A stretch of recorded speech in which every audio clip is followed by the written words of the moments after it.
Awahi Canyon, Oregon, August 1878. The sun beat down on the basalt cliffs, baking the heat into the dark rock until the air above it shimmered. Down in the canyon bottom, where the river was a sluggish ribbon of green, most men were haying or mending fences, preparing for the winter everyone knew was coming. But Choman Etsaberia was doing something else entirely. He was building his home in a crack. It wasn't a grand chasm, just a fissure in the canyon wall, a 12-foot wide, 30-foot deep slot carved by some forgotten flood. To any sensible man, it was a geological curiosity, a place where snakes and lizards might escape the midday heat. To Choman Etsaberia, it was 2 free walls. Corvin Hale, the county road agent, reined in his horse at the canyon rim, watching the small figure below. Hale was a man whose world was composed of right angles and proven methods. He'd supervised the construction of 36 cabins, 2 bridges, and a county courthouse. He understood timber, stress, and load. He did not understand this. "What in God's name is that Basque up to?" he asked Jedediah Potts, a trapper whose leathery skin matched the canyon walls. Potts squinted. "Looks like he's saving on lumber, Corvan. Or maybe he's just plain foolish." They watched as Etsaberia and his wife, Amaya, painstakingly cleared the rubble from the fissure, leveling the floor with sand from the riverbank. They weren't felling the tall ponderosas for log walls. They were hauling scavenged timber and buckets of mud to build only a front and a back wall, sealing the narrow cleft like a cork in a bottle. A week later, Hale rode down to see the madness up close. The front wall was nearly finished, a crude assembly of mismatched lumber, chinked with a mixture of mud and grass. A single small window and a narrow door were framed in. The back was a solid plug of earth and rock. The 2 main walls, stretching 30 feet into the dark, were the raw, rippled basalt of the canyon itself. "Etsaberia," Hale said, his voice echoing slightly in the narrow space. "This is a fool's errand. You can't live in a rock fissure." Choman Etsaberia, a man of few words and a quiet, unshakable calm, paused from packing mud into a seam.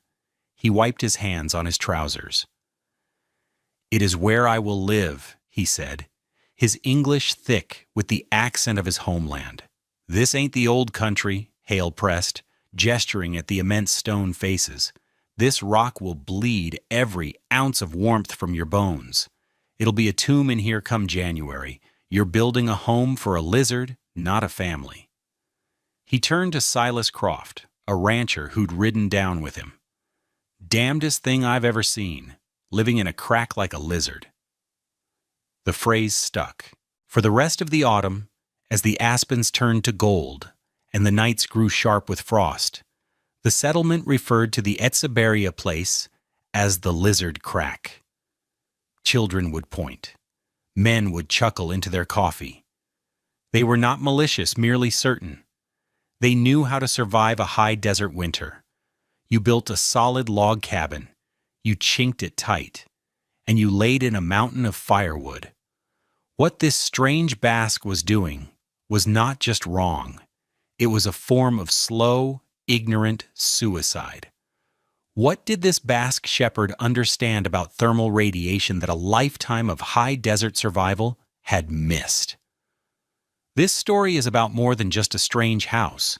It's about a different way of seeing the world, a form of knowledge so old it looked new again. It's a lesson in how the deadliest force of nature can also be your greatest ally, if you only understand the physics.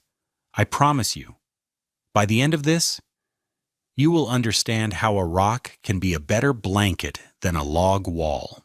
So subscribe to this channel and let us know in the comments. What's the most unconventional but effective solution you've ever seen to a common problem? Choman Etsaberia was not a carpenter. He had never hewn a log, notched a corner, or raised a truss. He was not a stonemason, though his hands were calloused from a lifetime of contact with rock. He was a shepherd from the Pyrenees, that formidable wall of granite and limestone separating France and Spain.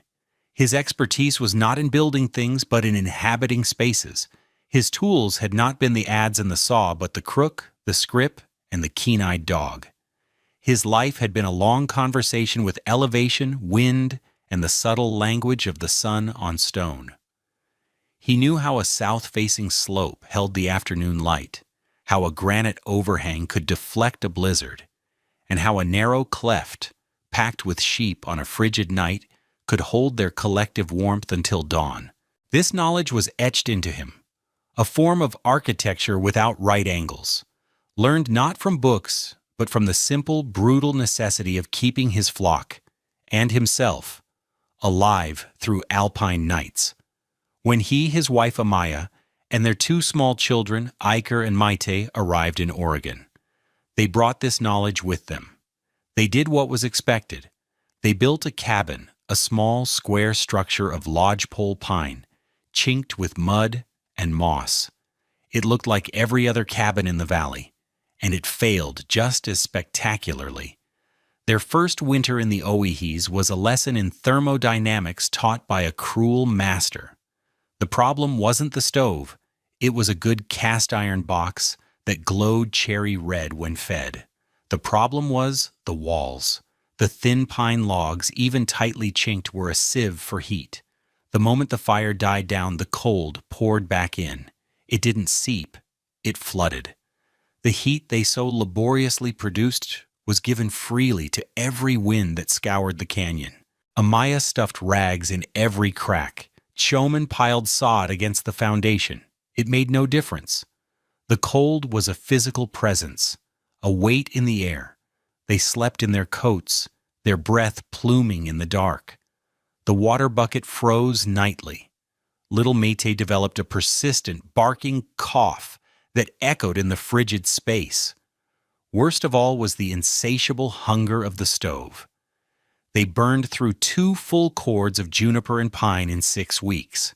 Choman spent every daylight hour that wasn't consumed by essential chores searching for more fuel, cutting, and hauling it back, only to feed it into a stove that gave them a few precious hours of comfort before the cold reclaimed the room. He was working twice as hard as any man in the settlement just to stay half as warm. He watched the smoke from his chimney, a thick, roiling column of wasted energy, billow up and dissipate into the vast, indifferent sky. That smoke was his labor, his time, his family's safety, turning to ash and air. He knew, with the certainty of a man who understood energy, that he was not solving the problem of cold. He was merely feeding it. The fundamental failure of the frontier cabin in the high desert was a failure to understand the enemy. Settlers, mostly from the wooded, humid east, saw the problem as infiltration, the wind blowing through the cracks. They focused on tight chinking and heavy doors, and while that helped, it missed the larger truth. In the dry, clear air of the high desert, the primary mechanism of heat loss wasn't just convection, it was radiation. On a clear winter night in the Oahes, the temperature of deep space is hundreds of degrees below zero. The thin, dry atmosphere offers little insulation. An object on the ground, a rock, a tree, a log cabin, radiates its heat outward, directly into the cosmic cold. A standard cabin, with its stove blazing, is like a bright lantern in a dark field. Its wooden walls with a low thermal mass cannot hold heat. They warm up quickly, and they cool down just as fast. The heat generated by the stove warms the air inside, which warms the inner surface of the logs. That heat is then conducted through the wood to the outer surface, where it is immediately radiated away into the night. Silas Croft's family felt this every evening. Their large, well-built cabin was considered one of the finest in the area. Yet by 3 in the morning, the interior walls were slick with a thin film of ice, even as coal still glowed in the hearth. The heat was simply broadcasting itself into the void. Their fuel consumption was staggering. Croft and his 2 sons spent the entire autumn laying in a woodpile the size of a small barn, and by February, they would be worriedly measuring its decline. The problem wasn't their stove or their construction. The problem was physics. They were living inside a radiator, spending all their energy to warm the empty space between the stars. The very air, stripped of its warmth, became dense and heavy, creating drafts and cold spots that no amount of chinking could ever stop. They were fighting a battle of attrition against the universe, and they were losing. Choman Echeverria decided he would not fight that battle again. He would not try to hold heat in a wooden box. Instead, he would store it in a mountain. His process was methodical, born of observation. For weeks, he'd walked the canyon, not looking for timber, but for the right kind of rock. He needed a cleft, narrow and deep, with walls of dark, dense basalt. Crucially, its opening had to face south to drink the low winter sun for the maximum number of hours each day. When he found the 12-foot-wide fissure, he knew it was the place. The first step was excavation. He and Amaya worked for a month with shovels and a wheelbarrow, clearing centuries of accumulated rubble and soil. They didn't just clear a space, they sculpted it, creating a level floor that sloped ever so slightly outward, ensuring any moisture would drain away. This was a shepherd's trick. A dry floor was the difference between a healthy flock and a dying one. Then came the walls, the two he actually had to build. For the back wall, 30 feet into the cleft, he laid a foundation of the largest stones he could move, creating a solid base. Above this, he stacked smaller rocks, earth, and sod, packing it so densely that it became a single, monolithic plug, 2 feet thick. It wasn't elegant, but it was airtight. The front wall was more complex. He needed a door and a window. He used scavenged lumber, some of it warped and sun-bleached, but he fit it together with painstaking care. He didn't have the skill of a master carpenter, but he had patience.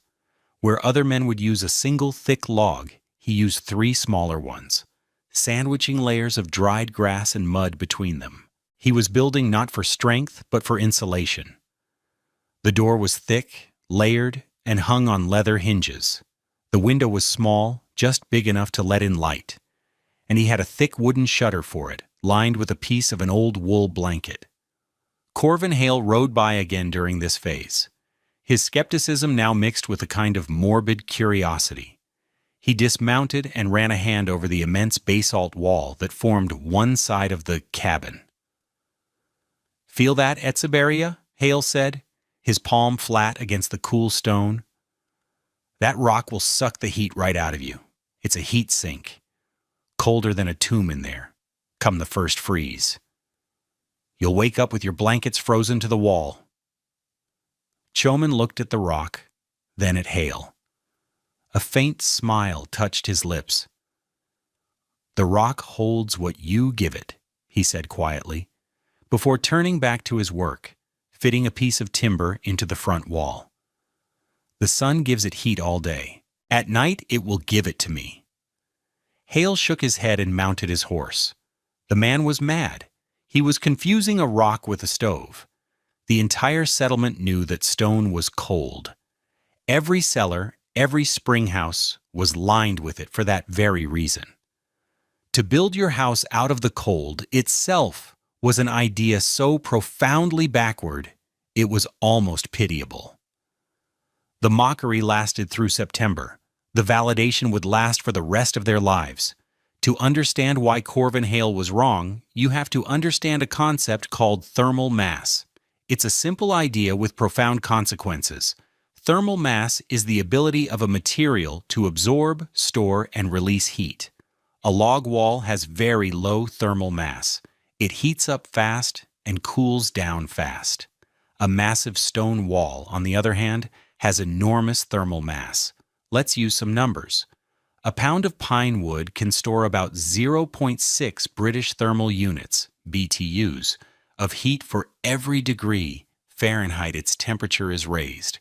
A pound of basalt, the dark volcanic rock of the Owyhee Canyon, can store about 0.2 BTUS per degree.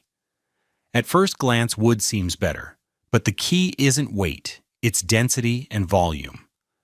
A cubic foot of pine weighs about 28 pounds.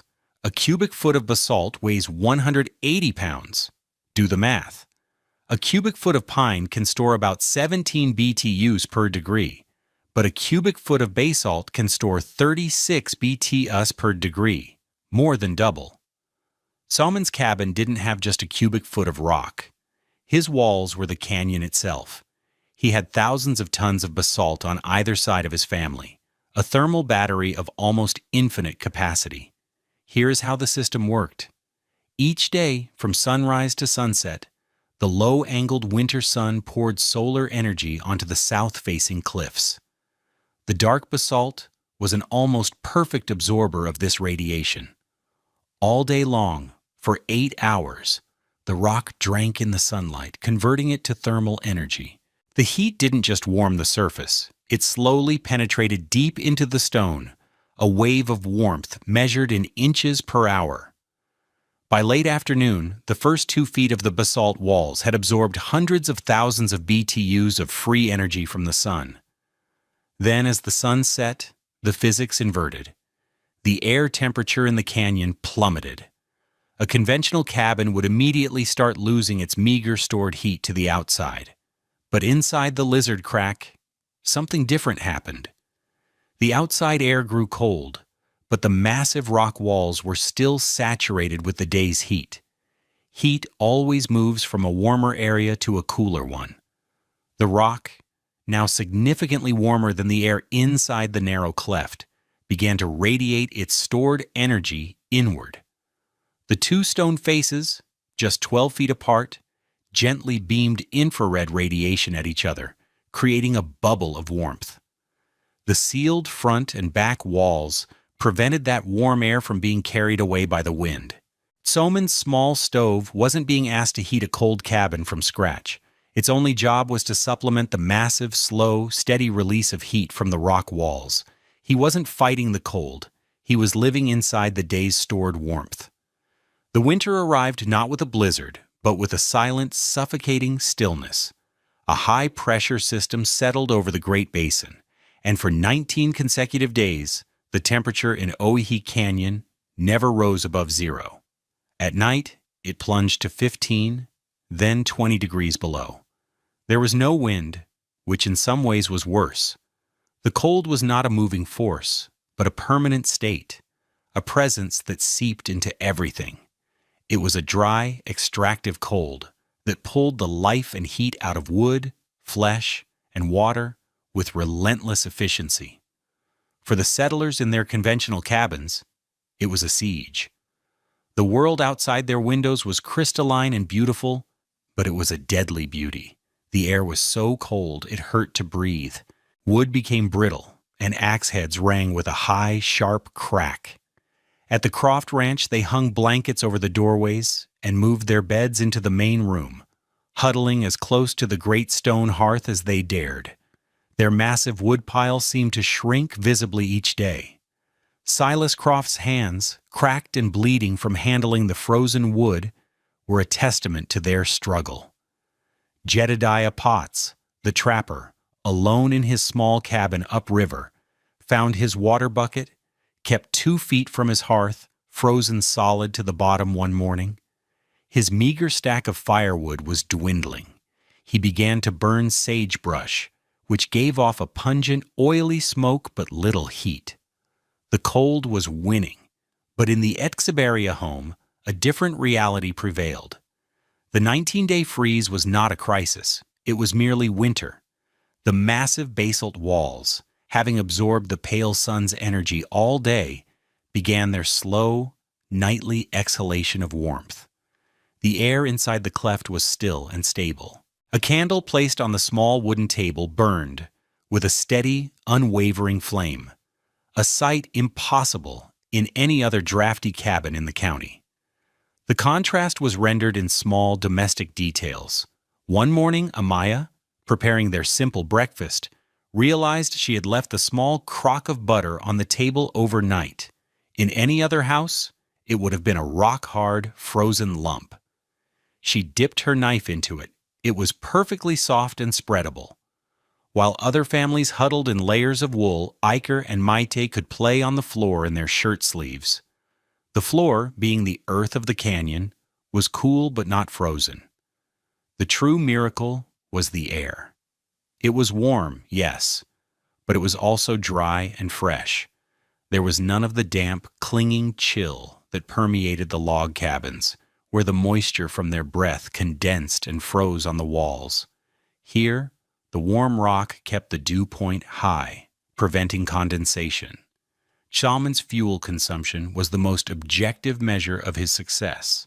Through the entire 19-day ordeal, he used less than a quarter of a cord of juniper. He fed the stove a few small logs in the evening, not to heat the space, but to give the rock walls a little extra warmth to store for the deepest hours of the night. He spent his days calm and unhurried, mending his tools and carving small wooden animals for his children. He was not a man fighting for survival. He was a man at home. On the 20th day of the freeze, Corvin Hale found himself in trouble. He was 10 miles up the canyon, checking a section of the freight road for ice dams, when his pack mule, laden with tools and supplies, slipped on a patch of frozen scree and threw a shoe. The animal was lame. A sudden, vicious squall blew up from the north, a localized storm that hadn't been in the forecast.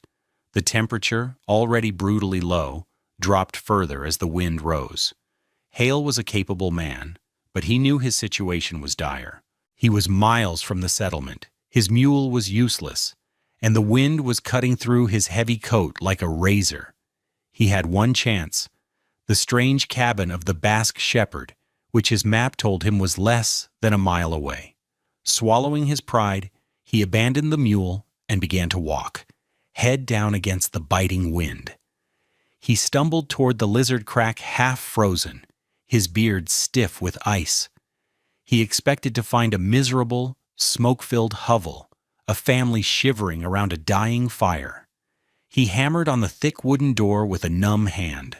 The door swung inward, and Corvin Hale was struck not by a gust of wind or a cloud of smoke, but by a silent, solid wave of warmth. It was not the scorching, dry heat of an overdriven stove, but a gentle, pervasive heat, like the air on a perfect June morning. He saw Chomin Etzeberria silhouetted in the doorway, calm and unconcerned. Inside, a single lantern cast a golden glow. "Come in," Chomin said simply. Hale stumbled inside, pulling the door shut against the raging wind. The silence was the first thing he noticed. The roar of the storm was instantly gone, replaced by a profound stillness. The second was the quality of the air itself. He took a deep breath, expecting to see his own breath plume in the air, as it would have in his own well-built house under these conditions. Nothing. The air was warm and dry. He looked around. Amaya was knitting by the lantern light. The two children were asleep on a low cot, covered by a single wool blanket. The small stove in the corner was glowing, but it was not roaring. It was ticking over gently, fed by a single small log. Chomin handed him a tin mug of hot coffee. Hale's hands were so cold he could barely feel the heat, but he wrapped them around it, trying to stop their shaking. He looked at the walls, the immense dark faces of the basalt rising into the gloom above them. He had expected to feel a palpable cold radiating from them. He had predicted that blankets would freeze to them. He walked over to the nearest wall, the one that formed the western side of the home. He held his hand a few inches from the surface. He felt nothing, no cold draft, just stillness. Later that night, unable to sleep, Hale rose from the cot Chomin had prepared for him. The storm had passed, and the stove was now just a bed of soft, glowing embers. By the laws of physics, as he knew them, the room should have been plunging into a deep, dangerous cold, yet the air remained comfortable, steady. Drawn by an impulse he didn't understand, he walked to the immense rock wall again. He had to know. He placed his bare palm flat against the surface of the basalt. The shock of what he felt made him gasp. He expected the soul-leeching cold of deep stone in winter. Instead, the rock was warm. Not hot, not neutral, but distinctly, undeniably warm. It was the gentle, living warmth of sun-baked earth, a warmth that seemed to flow from the heart of the mountain itself into the palm of his hand. It was 8 hours after sundown, in the middle of the coldest night of the year, and the wall was radiating heat. In that moment, Corvin Hale understood everything. He understood the thermal mass, the solar gain, the sheer, simple genius of what Chomin Exiberia had done. He had not built a house to keep the cold out.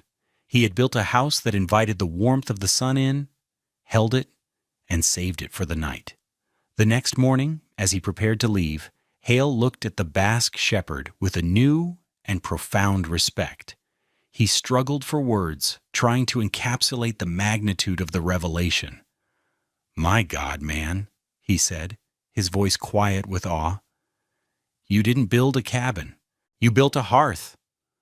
A week later, Corvin Hale's nephew, a studious young man with an interest in engineering, arrived at the Exiberia place with a measuring tape, a notebook, and a sensitive thermometer. He spent 2 days taking readings, measuring the temperature of the rock face, the interior air, and the exterior air at hourly intervals. His meticulously recorded data confirmed what his uncle's hand had already told him. The cleft shelter maintained an average interior temperature 45 degrees Fahrenheit warmer than the outside air, using less than 1/5 the fuel of a comparably sized log cabin. News of the Basque oven, as it was now called, traveled quickly, carried first by Corvin Hale, who became its most vocal and passionate advocate. He described the hand-warm rock in the dead of night to anyone who would listen. But the idea spread most effectively through the Basque network, a community connected by language, culture, and the shared experience of herding in the high country. Shepherds, moving their flocks between summer and winter pastures, would stop at the Exiberia place. Chomin, a man who had never once defended his idea against mockery, now shared his knowledge freely with anyone who asked. He didn't lecture. He simply showed them. He let them feel the warmth of the rock.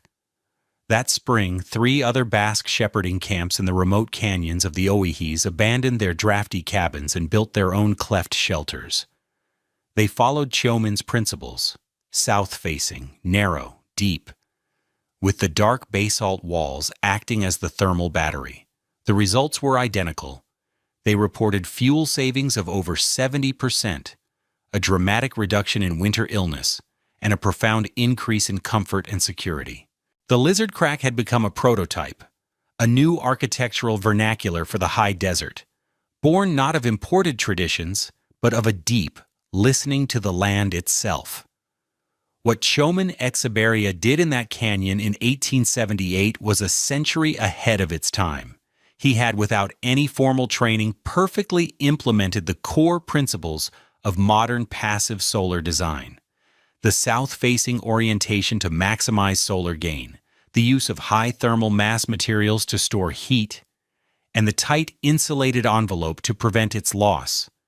These are the pillars of today's energy-efficient construction. The basalt walls of his home were, in modern terms, a trombe wall, a passive heat exchange system.